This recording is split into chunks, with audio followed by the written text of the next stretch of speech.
Hey guys, so we are back. Finally.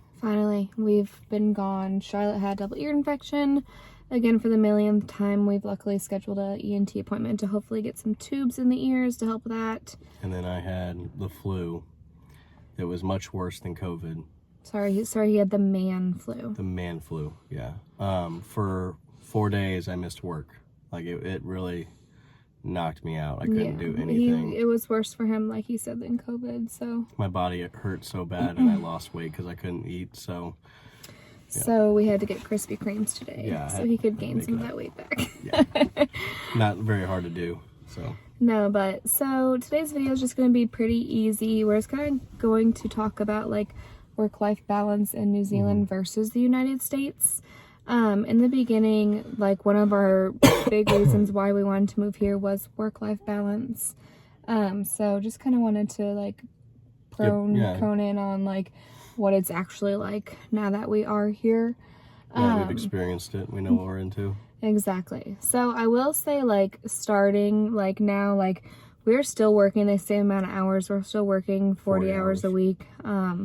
Whereas in the United States, Dana was working more than 40 though, because he had to work like after school hours. 55 to 60 a week probably. Right. I feel like I was maybe working a little less. Like teaching, we were able to get out a little bit earlier, which it's harder here working a little bit later sometimes. Yeah. But with that, I feel, and I think you can talk about how you feel, that like work here is definitely less stressful because like when we walk out of the door, like it's done. We're done. Like we can think about like family time or talk about like what we're gonna do over the weekend. Like next YouTube video we're gonna make. YouTube video. It's only about us and our family when we walk out of the door, rather than like having to focus on like planning for the next day of work or being so stressed out about work. Teaching plans, lesson plans, thinking about how these kids are doing or what kids are struggling and who needs more attention, who needs to be, it's just a lot less stress. Yeah, so I would say like even though currently we are working 40 hours a week, which is what we were doing in the United States, like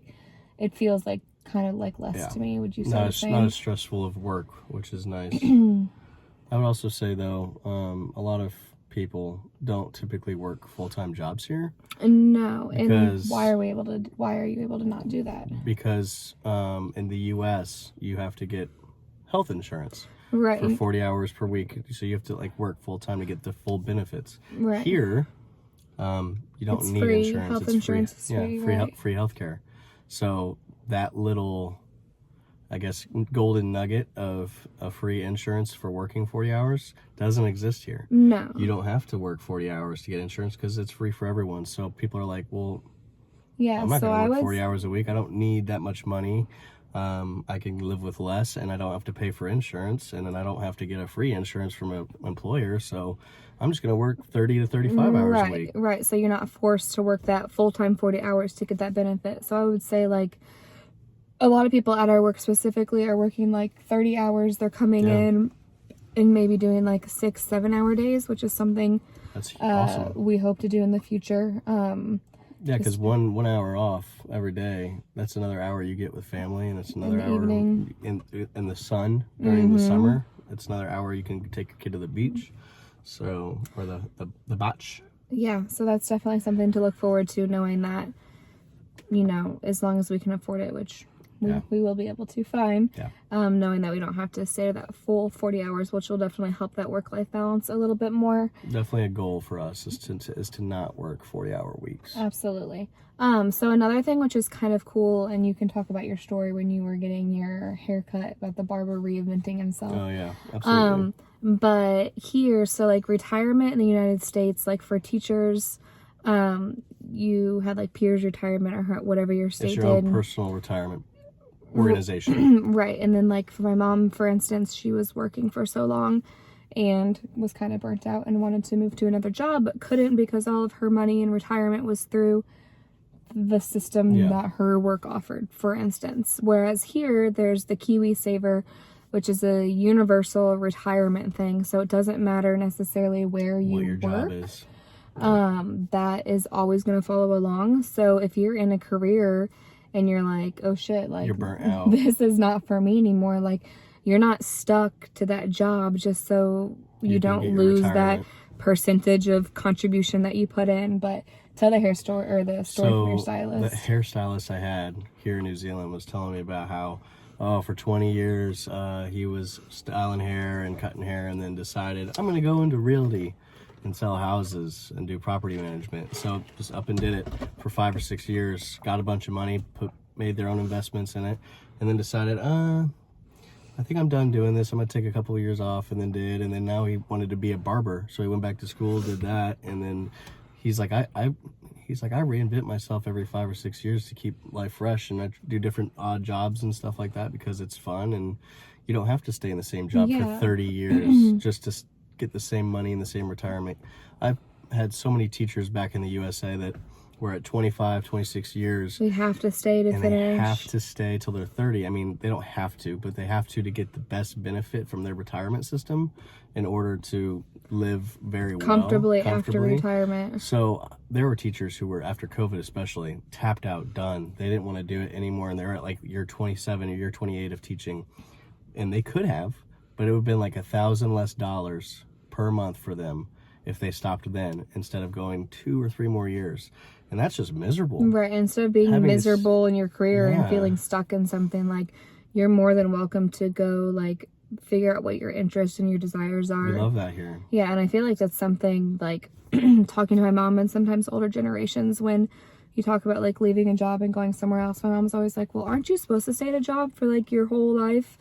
And I mean, like, honestly, like, back in the old days, like, you would start at a job and you would kind of be expected to stay there and retire there. But, like, honestly, after being in one place for so long, like, most people are miserable, and I'm the type of person, and I feel like you are too, like, our interests are, like, changing so much, like, depending on, like, where we're at in life or whatever. So it's nice to just be able to feel like, hey, you can explore those interests. Right. Like, if I wake up one day and I'm like, hey, I want to be a real estate agent, and, like, whatever, I'm not going to lose my retirement from getting out of education to go be in realty. We don't have to worry, oh my goodness, we're 15, 20 years in. If we can make it 5 more years, we'll get some more money. Don't have to worry about that here. KiwiSaver is awesome. Yeah. That is something. So we aren't able to take part of KiwiSaver right now just because we're not residents. That is something that you can't do until you have your residency, but we should have ours in the next several months. But basically, if you put a certain percentage in, don't hold me to this, I think it's either 3 or 4%. Your employer has to match that every single month. Yeah, or every up to paycheck. A certain amount. Your employer will only do a certain amount. Some employers, I think, can do more. Some don't. Just depending on how big the company is. It depends on who you work for. But you can actually put however much money you want into it. Like, if I had $30,000 sitting in my savings, I could just throw it right into my KiwiSaver. Right, and it gets interest a lot faster than if it's in your regular bank account. Yeah. There's different plans. Like, one's like, hey, you put it in here, and if you don't touch it for a year, it gets this much interest. And you can take it out whenever you want. Like, it's not like a 401k or whatever in the United States where you get penalized for taking something out too fast. And of course, we have way more to learn about that once we are actually able to get it. Yeah. But another thing about work-life balance, like, everyone here is so, like, focused on, like, family and your health, like, whether that's your physical health or your mental health. Like, for instance, Daniel mentioned, like, he was out for 4 days this week, and I feel like in the States, like, if you're like, I'm sick, I'm out for 4 days, like, it's stressful on you because you know you're missing so much at work, and also, like, your employer isn't, I mean, of course, as happy with you as possible, and I'm sure it differs from place to place, but, like, mad props to where we work and, like, the work-life balance. Just, like, they're so focused on us and making sure like we're okay, and with our daughter being sick so much, like, they're great. And I think that's kind of a New Zealand Kiwi thing all around. Like, they just want to make sure that, like, you and your family are doing okay, and once you are and once you're taken care of, you're able to be at work. And we've worked at a lot of different jobs through our life in the U.S. And I don't think we've ever had as close-knit or as awesome of a group of people, or supportive, especially with the support that we've ever had than we've had here. I mean, this, like, they're our friends, family. Yeah, we're friends and family with all, like, they're family to us, and they would do anything to help us at any minute. And I feel like that support, I feel like it's everyone, like, every Kiwi, like, if you see you see Kiwis, like, on the side of the road or anywhere, like, everyone's just, poor girl. Everyone's just so supportive, and that definitely follows.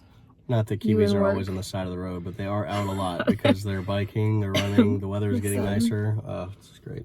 But yeah, and of course, like, as you are watching this, like, you're probably like, oh, well, it's not the same for me and my career here in New Zealand, which, of course, like, we've only worked one place here in New Zealand, so work-life balance may differ from place to place, but I do think, like, from talking to people we work with and just random Kiwis on the side of the road, I'm just kidding, that, like, it seems like the general consensus that work-life balance here is amazing and much... Charlotte's still getting over her double ear infection. Much better than United States. Oh, yeah. But, yeah. All right, guys. Thanks for watching. Sorry we've been absent. Hopefully we'll be a little more consistent when we start feeling better. Charlotte's still kind of dealing with it, but we figured... Taking the snooze in the back. Yeah, we figured while she was napping in the back after our Kmart trip, as you can see the boxes in the back, we would get a video in. But as always, like, we appreciate you guys and your comments. Some of your comments make us laugh so much. Yeah, they do. But yeah, if there's any other questions or anything you guys have or anything you want to see, let us know. We hope to get out next weekend. There's a long weekend because we have off the 26th for the holiday, so maybe going to Rotorua or something. Doing some more exploring. Exploring. But thank you guys. Don't forget to like and subscribe. Bye.